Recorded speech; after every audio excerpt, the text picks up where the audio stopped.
So this is the November 2024 Gratitude Sesshin, Talk 6.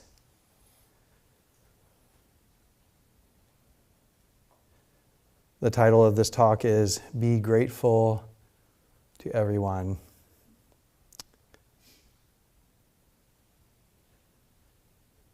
A poem to begin. This poem is called Belonging by Rosemary Watola Traumer.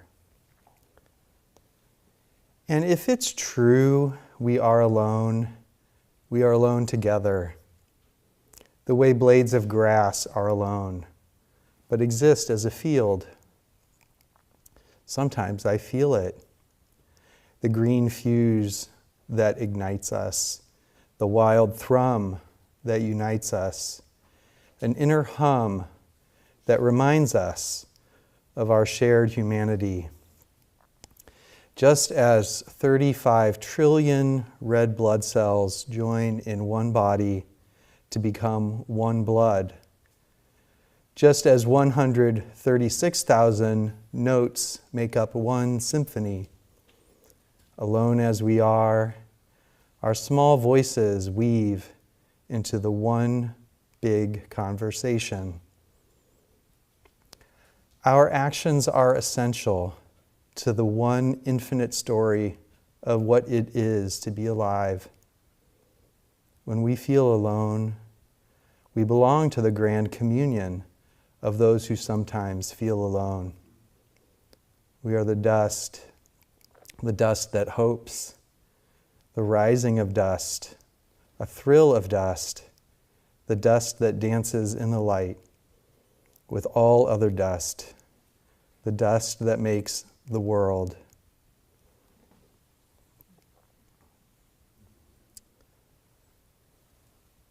So as I said, the title of this talk is Be Grateful to Everyone. Be Grateful to Everyone is one of the Lojong Slogans, a series of practice pointers, aphorisms from the Tibetan Buddhist tradition. Lojong are part of Tibetan Master Atisha's 7-point mind training. So I'd like to bring together some threads from this week of practice we've had together that includes this. Earlier in the week, we talked about the first part of Atisha's mind training, which are the 4 thoughts that turn the mind to Dharma: preciousness of human birth, impermanence, flow, karma, cause and effect, and then the inherent dissatisfaction of the realm of samsara, sort of cycling through our reactivity, our habitual relating and suffering. So these 4 thoughts that turn the mind are called the preliminaries. So the preciousness of human birth, well, what are they preliminary to? They're the attitude in which to step into practice. Preciousness of human birth. So for whatever reason, we're here. Infinite causes and conditions. As we said, 10 generations, just 10 generations back, it's 4,096 people. So, and as Norman Fisher observed, there's no reason why we should even exist. But here we are. Here you are. Tied to this is the good fortune that we have to have heard the teachings of the Dharma, be inspired by them, and that we have the conditions of our life that we're able to practice. That we're able to make the time, have the support that we need in whatever way is in our life, that here we are. We're able to practice. And those circumstances are that we're in the human realm. There are other realms of existence. There's being in the hell realms of suffering to so much that we can't even consider practice. There's the hungry ghost realm of addiction. There's the heavenly realm where we're so comfortable In the heavenly realm, we're so comfortable that we're not interested in practice. We're just cruising. The vibes are good. So we are in a realm in which that we are able to step into practice. And we're not entitled to this. We're not entitled to have our life in this way. It's not a guaranteed. We're fortunate.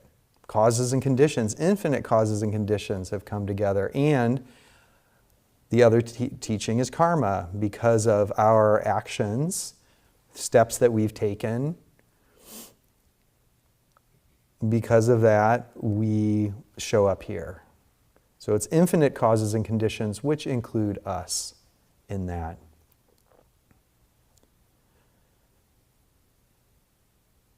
The teaching of karma is what we do, what we say, and especially what we think are of vital importance.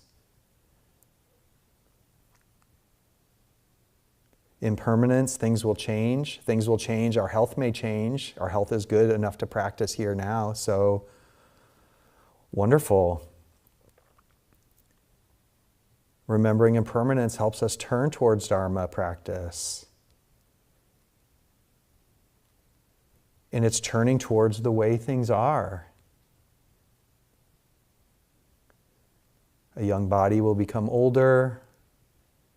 A well body will become sick. If we're fortunate, that sick body will then be well again. Each moment an ending, and each moment a new beginning. This is what Shanae was talking about when she encouraged us immersing into the present moment, as if you'd never been here before.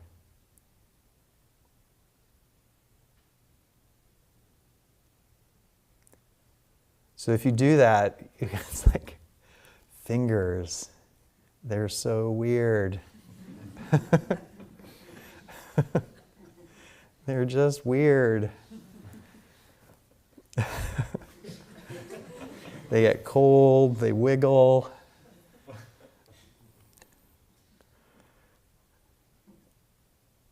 And walking around and seeing things fresh, new. I've been admiring a certain tree, and every day there's less leaves there. And then there's a blend, it's red and orange and yellow, and then underneath it is green. And it's just changed every day, and it's just been wonderful to see. Which is the other thing about the other encouragement that she gave us, is to see things as if it's for the last time, or imagining this is for the last time. So there's a way in which observing impermanence like the tree, it's obvious if we just use our mind, just because we know how the world works, that tree is changing. So we can just really, it's an opportunity to really pay attention to it. And we don't know when it's going to be the last time. We don't know when it's going to be the last time. My father was, when he retired, he bought himself a motorcycle and went all over the country in it. He turned into an avid motorcycle rider, and he went to rallies, and he would, even into his mid-70s, he would ride on his bike across the country and throw out a tent and camp in a tent, and it was his joy. And then one day he was diagnosed with cancer. It was a very fast-moving cancer, pancreatic cancer. And he never rode his bike again. So he had a last ride on his motorcycle and never knew that it was going to be the last time he was ever on his motorcycle.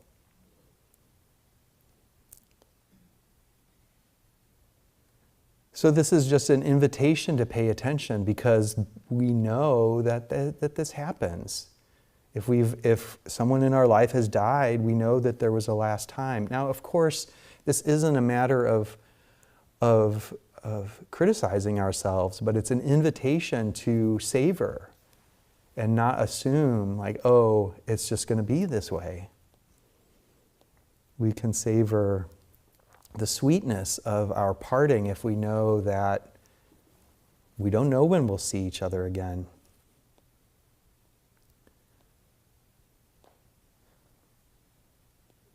So the fourth aspect is, so precious human birth, karma, impermanence, and then the dissatisfaction with samsara.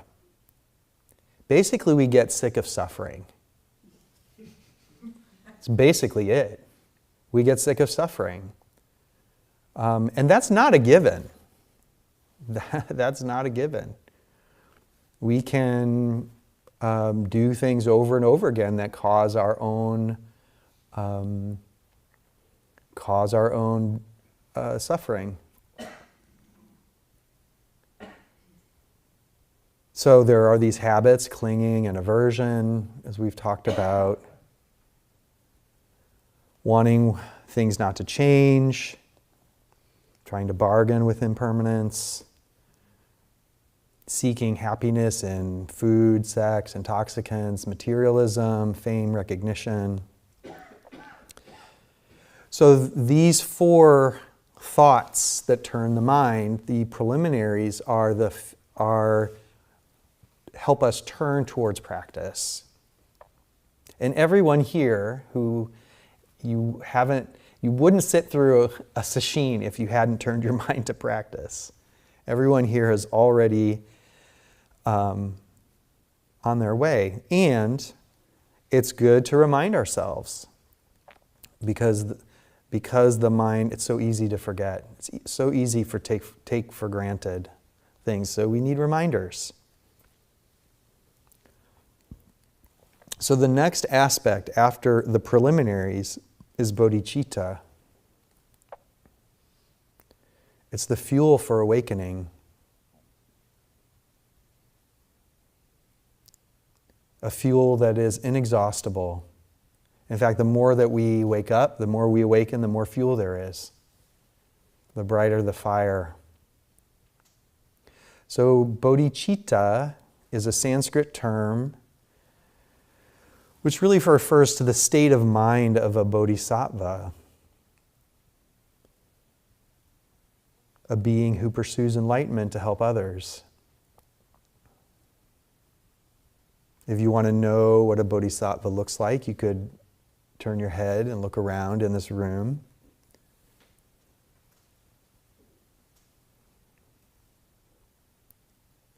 It's a central concept in Mahayana, not concept, but orientation in Mahayana Buddhism, which Zen is a part. Sometimes called the heart mind of a Buddha. This wanting, pursuing enlightenment to help others. Bodhi means awakening, citta means mind, or that which is conscious. So mind of enlightenment, the thought of enlightenment, that's bodhicitta. So it's cultivated and integrated through our practice. This interweaving of wisdom and compassion as we practice.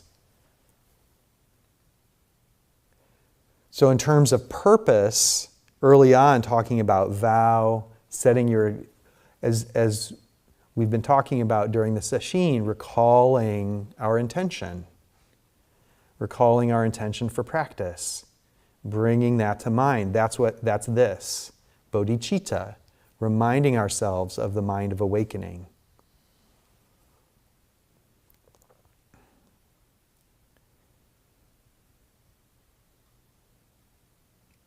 So, and wisdom and compassion interweaving is this bodhicitta. Clarifies the heart mind. The wisdom in this case is the realization, the understanding, the seeing into, the manifesting, the being, the way things are. without walls in the mind, without hindrance. There's no fear. So as we practice the nature of and manifest and become ever more aligned with, attuned to the way things are, attunement, as Shanae was talking about, the more we become attuned to it, compassion naturally emerges, naturally arises. And we don't have to wait. Some of us begin the path from compassion. We want to be compassionate. We want to be compassion. But the wisdom and compassion parts are together and essential. It's very interesting. In the Heart Sutra, we chant Avalokiteshvara Bodhisattva, deeply practicing prajna paramita. Avalokiteshvara is the Bodhisattva of compassion. Manjushri is the Bodhisattva of wisdom. It's very interesting. Why isn't it the Bodhisattva of wisdom is deeply practicing wisdom beyond wisdom? But it's the compassion Bodhisattva that is.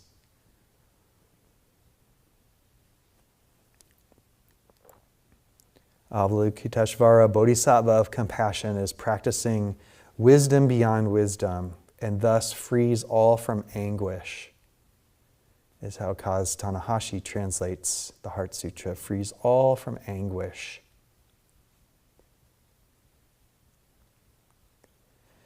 Now, there are two kinds of bodhicitta. One is the absolute bodhicitta, and relative bodhicitta. So absolute bodhicitta is the mind of awakening that is one, that is no separation, one unity. There's no separation between the bodhisattva and beings that are being saved. In fact, there's no beings. There's no saving, no one to save them, because it's one. No attainment, emptiness, boundlessness, no seams between. No seams in the universe.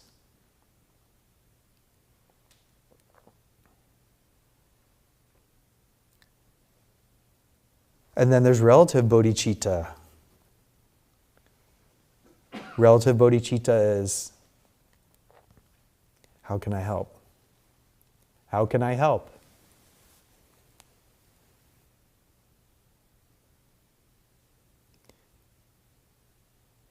Because of the first four thoughts that turn the mind and our deepening insight that our own self-centered view is unsatisfying, bodhicitta is cultivated.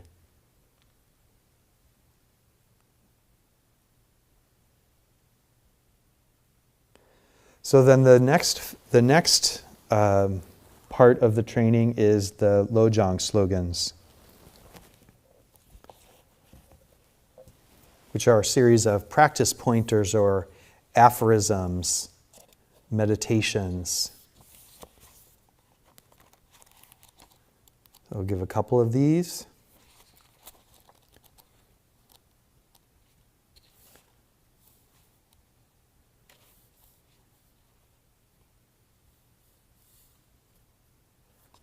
So one of them is, change your attitude, but remain natural. Another one, don't malign others.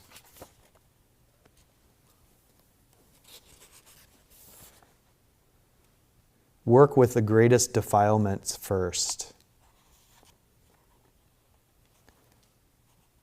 So then Pema Chodron has a commentary on this one. Work with the greatest defilements first.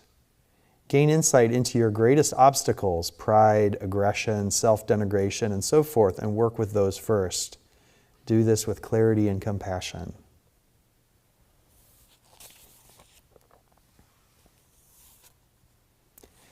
Here's one for practicing in Sesshin. Abandon any hope of fruition.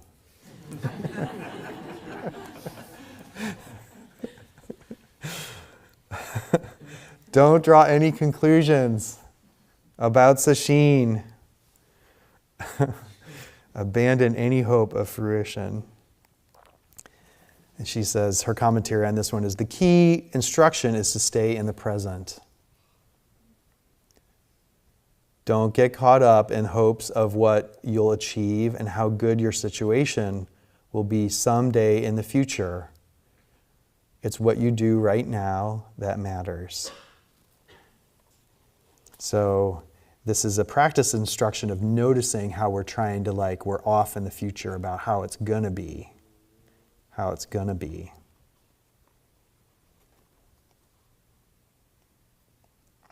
So be grateful to everyone. Be grateful to everyone and everything. Everyone, sentient and insentient. Be grateful to everyone is one of the Lojong slogans. The other way that another translation of this one is, meditate on the great kindness of everyone. Meditate on the great kindness of everyone. So we've been invited in the Sesshin to periodically reflect on gratitude in an active way. Gratitude journals and writing.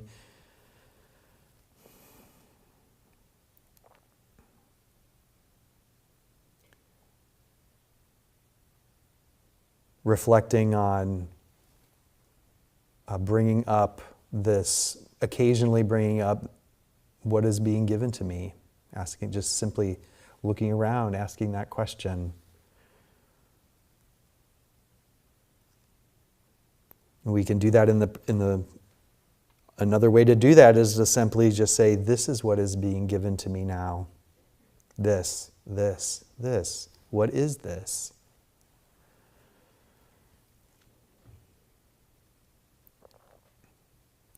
Gratitude is clear seeing. This is not simply a practice of happiness, although it is a practice of happiness. Happy people are full of gratitude. People who practice gratitude are happy. The more we practice, but it's also out of clear seeing. It's going from taking for granted to seeing clearly. Impermanence, interconnection, non-self.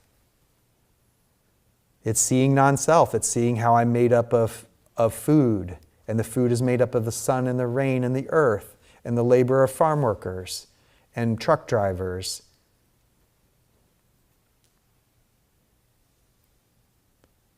It's made of the vows of all those people. It's made of bees, wind. And it's interconnection. So that's clear seeing. Gratitude is clear seeing. It's the opposite of self-centeredness and arrogance, which is why it feels good. We let go of the self. The practice of non-self is seeing this. Seeing completely embedded in a network of vow.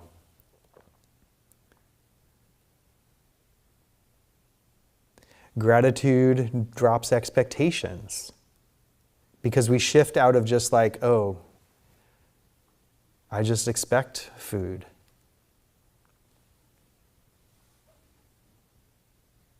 And we can then be delighted when it's pizza. We can be grateful what we are receiving right in the past or in the present.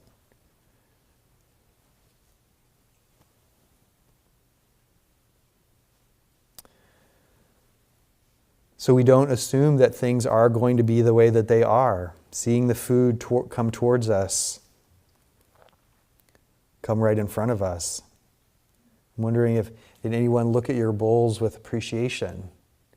The bowls held all our meals all week.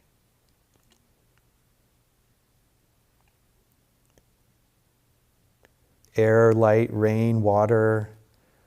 Don't take it for granted. Many years ago, we went to China, and everywhere we went, this was in 2008, everywhere we went, we had to boil our water. Everywhere we went. So it was amazing after I think it was 3 weeks, coming back and just turning on the faucet and you could just drink the water. It was amazing. You just turn on the faucet and you get drinking water. And water is so plentiful, with some exceptions. Drinking water is so plentiful, we water our flowers in drinking water. We water our lawns with drinking water. It's so plentiful. And because of the karma, because of all the activity and vision and good works of people we don't know, there's just water we can drink. It's wonderful.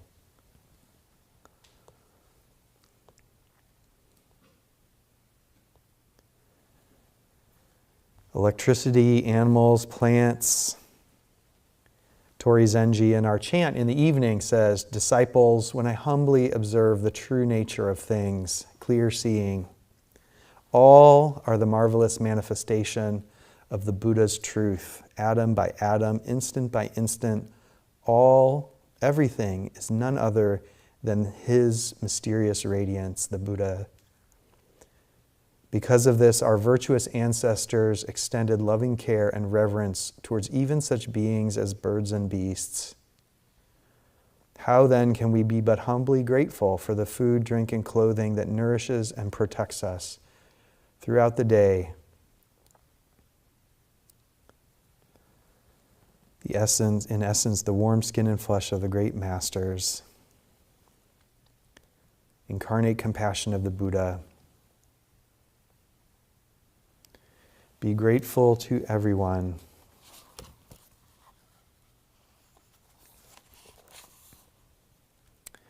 Pema Chodron's commentary. Others will always show you exactly where you are stuck. Others will always show you exactly where you are stuck. They say or do something, and you automatically get hooked into a familiar way of reacting. Shutting down, speeding up, or getting all worked up. When you react in the habitual way, with anger, greed, and so forth, it gives you a chance to see your pattern and work with these patterns honestly and compassionately. Without others provoking you, you remain ignorant of your painful habits and cannot train in transforming them into the path of awakening. So this is the be grateful for everyone. Others will always provoke us exactly where you are stuck. Doing something and you will automatically get hooked into our familiar way of reacting. And we see these patterns, and then we can work with them. They're not hidden anymore.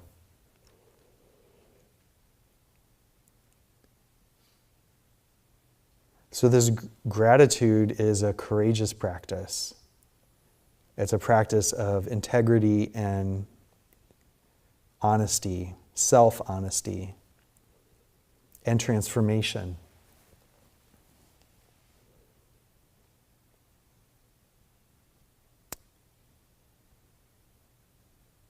So a place we can hear gratitude, I invited you to think about when the chant leader brings up people to consider. There's some gratitude in our meal chant that we say. We talk about the four benefits. First is for the three treasures. That's Buddha, Dharma, and Sangha. Next for the four benefactors. Who are these four benefactors? The four benefactors are parents, teachers, nation, and all beings. So let's take these. All beings. Yep, I'm there. Love all beings. Want to free them.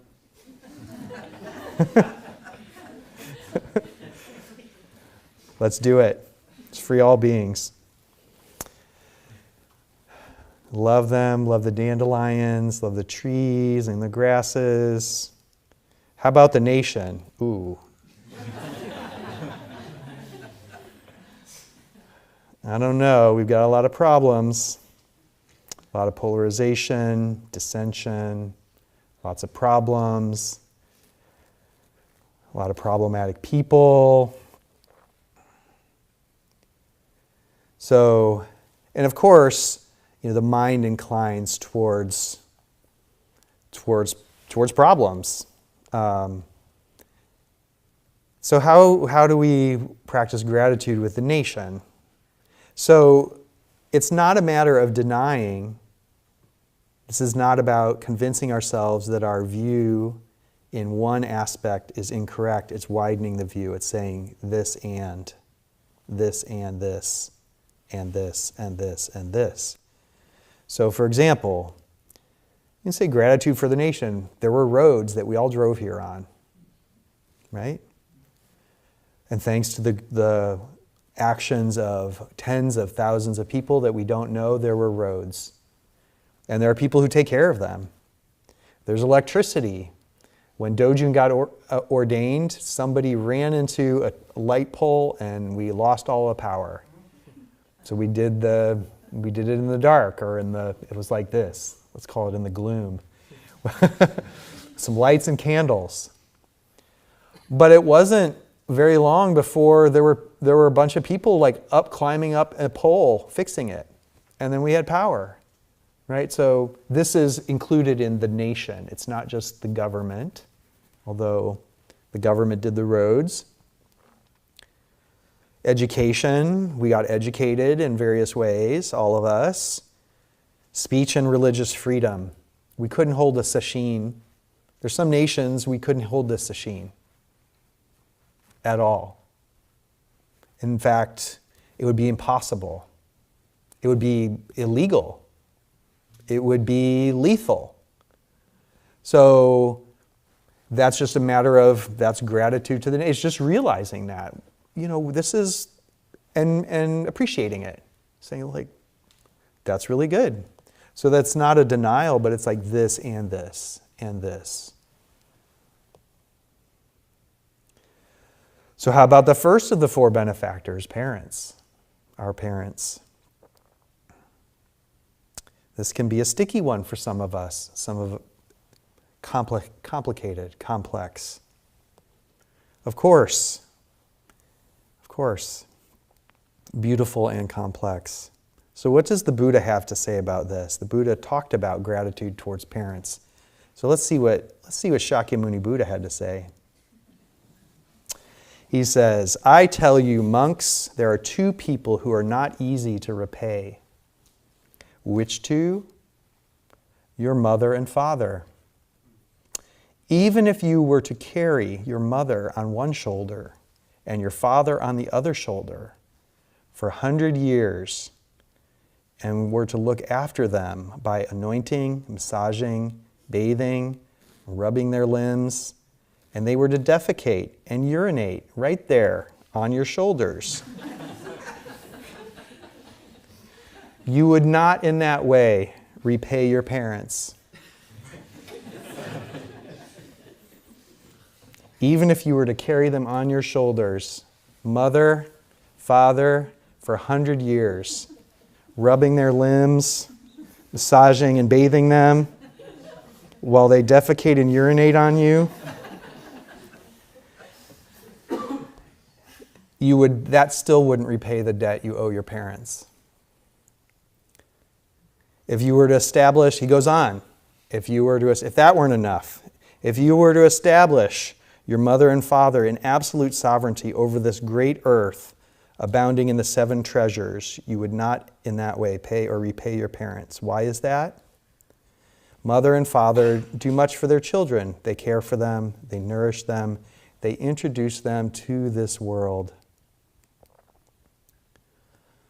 This is the reason during some of our ceremonies we do 3 bows in the direction of our parents, because without them we wouldn't be alive. It's as simple as that. We can also include those who weren't our biological parents but cared for us, who parented us.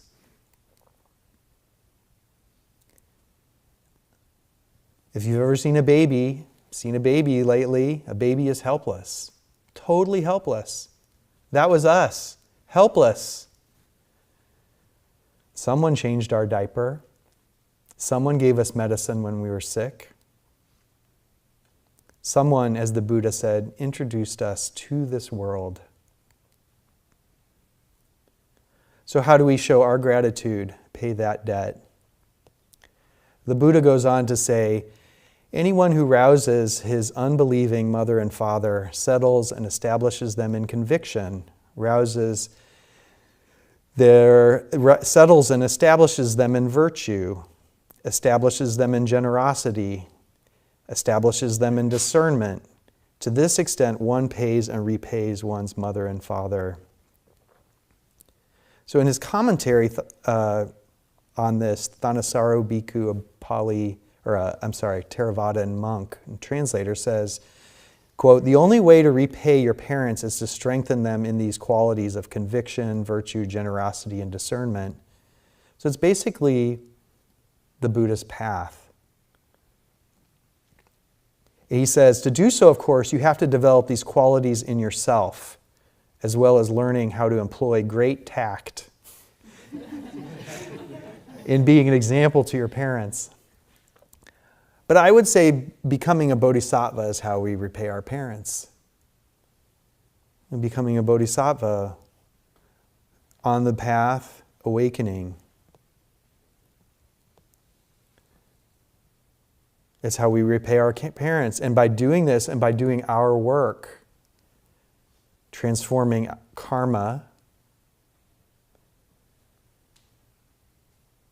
we repay that great debt of life.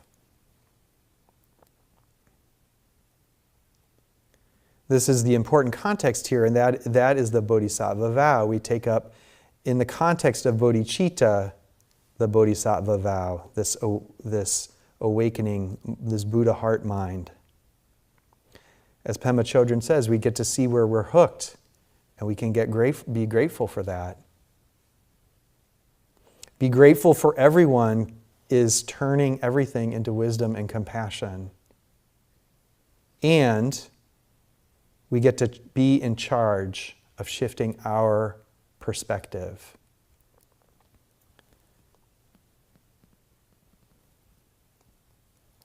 Everything can be turned into wisdom and compassion. Even difficult situations that have really shaped our life. So, for example, growing up in a lot of dysfunction in my own family of origin, one way to meet that is with resentment.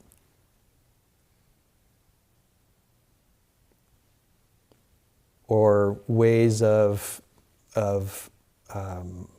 being stuck in reactivity or harming oneself in all kinds of ways. Or it can turn into wisdom and compassion. For example, the suffering of the young person, the young me, found spiritual practice as a result of that difficulty, that dysfunction. As a result of that, had in such suffering, had what I would call my first insight into unity, and went on the path. And that turned into this.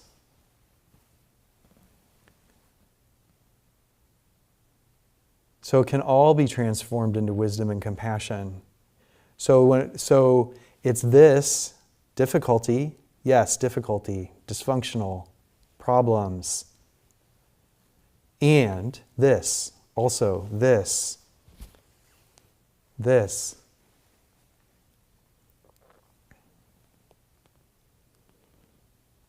And through practice, that perspective can shift.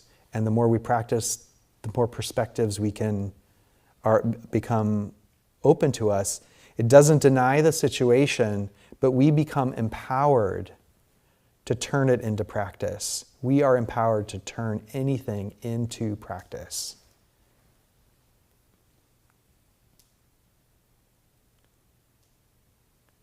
And it may not happen all at once. It probably won't happen all at once. It's a long development, especially with some of the core experiences in our life.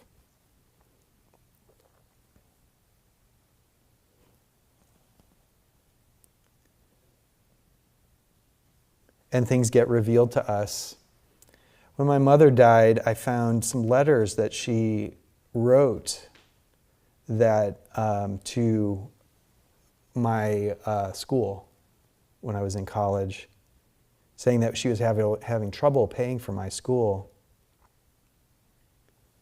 And then there was the response from the college, and back and forth. So I had taken for granted that it was just paid for. You know, what did I know? I'm 19. So I felt realized anew gratitude.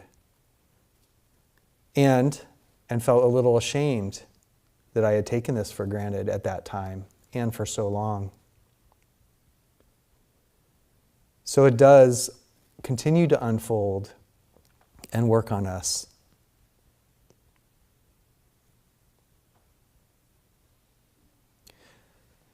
Be grateful to everyone, again, is also meditating on the great kindness of everyone. The great kindness of everyone.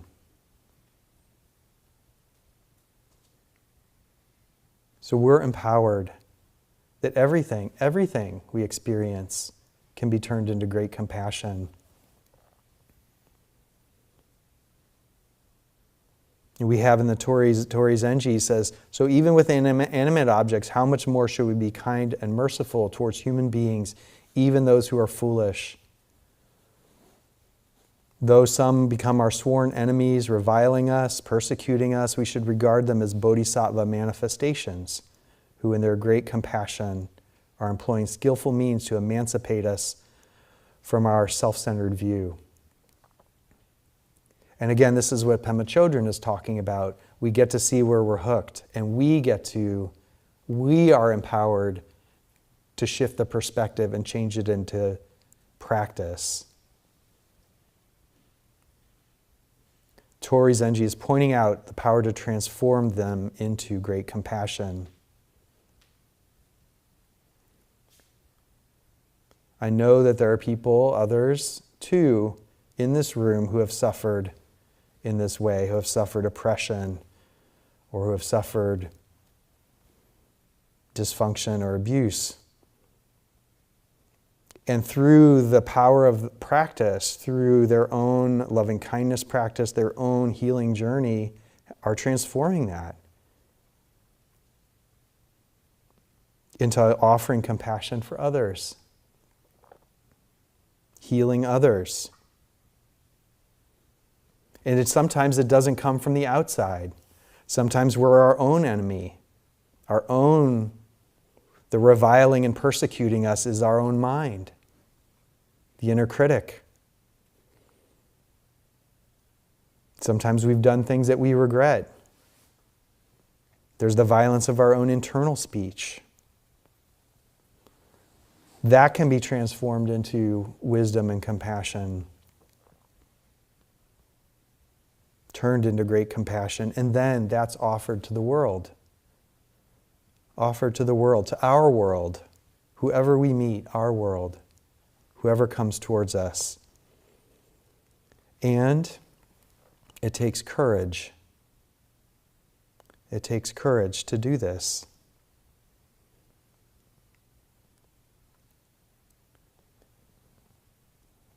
So I'll close with a brief reading from the Irish poet David Whyte on courage. Courage is the measure of our heartfelt participation with life, with another, with a community, a work, a future. To be courageous is not necessarily to go anywhere or do anything except to make conscious those things we already feel deeply, and then to live through the unending vulnerabilities of those consequences. To be courageous is not necessarily to go anywhere or do anything, except to make conscious those things we already feel deeply, and then live through the unending vulnerabilities of the consequences. To be courageous is to seat our feelings deeply in the body and in the world, to live up to and into the necessities of relationships that often already exist, with things we already care deeply about, with a person, a future, a possibility in society, or with an unknown that begs us and always has begged us on. To be courageous is to stay close to the way we are made. The French philosopher Albert Camus, used to tell himself quietly to live to the point of tears. Not as a call for maudlin sentimentality, but as an invitation to the deep privilege of belonging and the way belonging affects us, shapes us, and breaks our heart at a fundamental level. It is a fundamental dynamic of human incarnation to be moved by what we feel, as if surprised by the actuality and privilege of love and affection and its possible loss. Courage is what love looks like when tested by the simple, everyday necessities of being alive. Courage is what love looks like when tested by the simple, everyday necessities of being alive. We become courageous whenever we live closely to the point of tears with any new possibility made known inside us. Whenever we demonstrate a faith in the interior enunciations and align ourselves with the new and surprising and heartfelt necessities of even the average existence. To allow ourselves to feel deeply and thoroughly what has already come into being is to change our future, simply by living up to the consequences of knowing what we hold in our affections.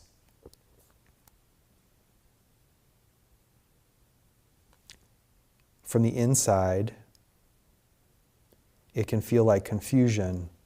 Only slowly do we learn what we really care about and allow our outer life to be realigned to that gravitational pull. With maturity, that robust vulnerability comes to feel like the only necessary way forward. It's the only real invitation and the surest, safest ground from which to step. On the inside, we come to know who and what and how we love and what we can do to deepen that love. Only from the outside and only by looking back does it look like courage. Only from the outside and only by looking back does it look like courage. So please continue to practice with great faith and great courage.